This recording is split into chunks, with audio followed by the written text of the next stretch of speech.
İzin verse Rabbim Ravzana gelsen, Ravzana gelsen, mübarek Ramazana yüzlerim sürsen, hak nasip eylese cemalini görsem, cemalen kurbanım ya Resulallah, ya Habiballah.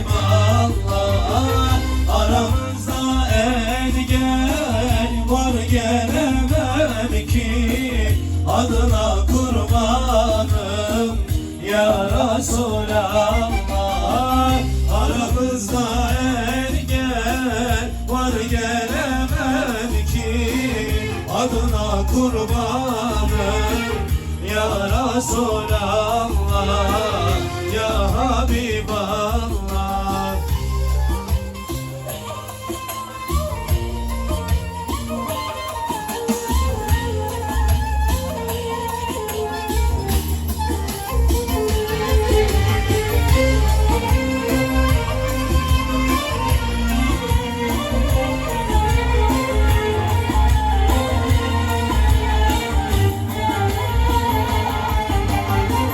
Adının nuruna gönlümü verdim, gönlümü verdim. Bu aciz bedeni yoluna serdim. Sürüne sürüne kapına geldim, kapına kurbanım ya Resulallah, ya Habiballah.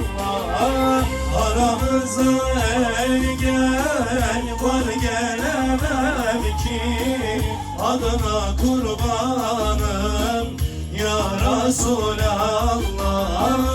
Aramızda engel var, gelemem ki adına kurbanım